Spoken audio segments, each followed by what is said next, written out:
તો હેલો મિત્રો, હું છું તમારો દેવ મુરારી પ્રકાશ। સૌથી પહેલાં તો આપ સૌને ધૂળેટી મુબારક।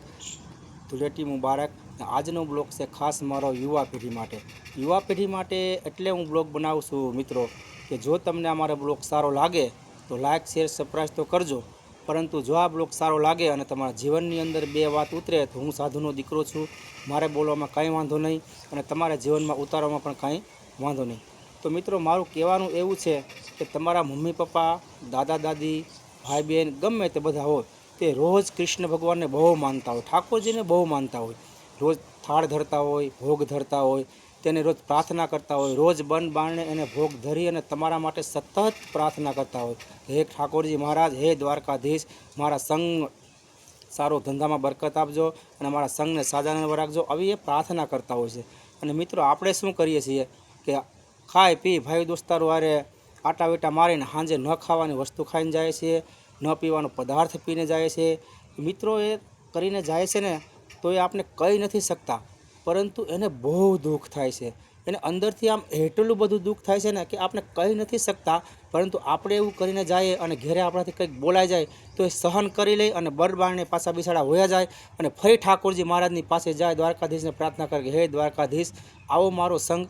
આવો આ હાટો મેં તારી પ્રાર્થના કરી હતી, તારી પૂજા કરી હતી, એવું એ ભગવાનને કહે છે। એટલે મિત્રો, મારો કહેવાનો અર્થ તમને એ છે કે હે મારા બાપ, તમારા ઘરની અંદર આખું ધર્મશીલ વાતાવરણ હોય, ઠાકોરજી વૈષ્ણવ હોય, તમારા દાદા દાદી, તમારા મમ્મી પપ્પા વૈષ્ણવ હોય અને બધા ઠાકોરજીને રોજ પ્રાર્થના કરતા હોય અને તમે જો ન કરવાની વસ્તુ કરીને જાવશો ને એને બહુ દુઃખ થાય છે। મિત્રો, હે મારા યુવાઓ, હું બે હાથ જોડીને તમને વિનંતી કરું છું કે જો આવું કરતા હોય ને તો ન કરતા, કારણ કે તમે જે કરવાની વસ્તુ ન કરીને જાવશો ને તો એના મનને બહુ દુઃખ થાય છે, એ મન અંદરથી બહુ પીડાતા હોય છે, પણ એ તમને કહી નથી શકતા। મિત્રો, એ એમ કહે છે કે આ મારા દીકરા આવા, મારા વંશવેલો આવો, પણ એ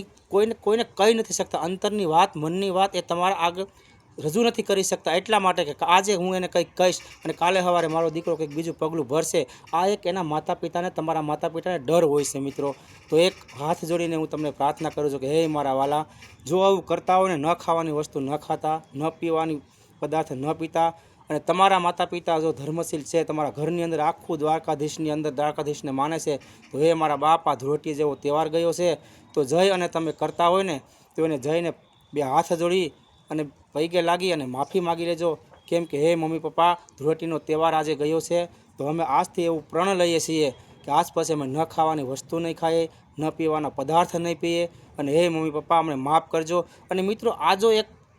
સમજવા જેવી વાત છે, તમારા માવતર તમને કહી નથી શકતા, પરંતુ રોજ દ્વારકાધીશને એ તમારા માટે પ્રાર્થના કરે છે અને ક્યારેક એના મોઢામાંથી જો અવગણી નીકળી જાય ને કે મારો કપાતર આવો, મારો દીકરો આવો, તો મિત્રો તમે કરોડપતિ હશો ને તો રોડપતિ થતા વાર નહીં લાગે। એટલે હે મારા બાપ, હું તમને બે હાથ જોડીને વિનંતી કરું છું એક સાધુના દીકરા તરીકે કે ન ખાવાની વસ્તુ ન ખાતા, ન પીવાની વસ્તુ ન પીતા, અને તમે ઘરે જાવ ને તો તમારા માતા પિતાને કંઈ પણ દુઃખ થાય એવું ન કરતા,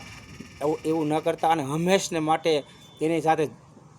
ભેળા રહી અને કૃષ્ણ ભગવાનને માનતા હોય તો કૃષ્ણ ભગવાનને, કોઈ માતાજીને માનતા હોય તો માતાજીને, કોઈ તમારા હુરાપુરાને માનતા હોય તો હુરાપુરા બાપાને એને હાથ જોડીને પ્રાર્થના કરજો અને હાથ જોડીને માફી માગજો કે હે ભગવાન, અત્યાર સુધી અમારાથી જે કંઈ થયું એ, પરંતુ આ ધૂળેટીના પર્વ જેવું પર્વ આવ્યું, આજ પછી અમે આ બધું છોડી અને અમે તમારા શરણોમાં નતમસ્તક પ્રણામ કરીએ છીએ અને અમારી ભૂલ માફ કરજો અને તમારા મા બાપને મિત્રો પગે લાગી અને ભૂલ સ્વીકારી લેજો। જો એનાથી તમને પાપ લાગે ને તો એ પાપ બધું મારી માથે, પણ હે મારા વાલાઓ, આજથી એક પ્રણ લઈ લેજો કે ન ખાવાની વસ્તુ અને ન પીવાની પદાર્થ ન પીતા। આ એક સાધુના દીકરાની તમને પ્રાર્થના છે। આજ આ વિડીયોમાં બસ એટલું જ। જય માતાજી, જય શ્રી કૃષ્ણ, રાધે રાધે।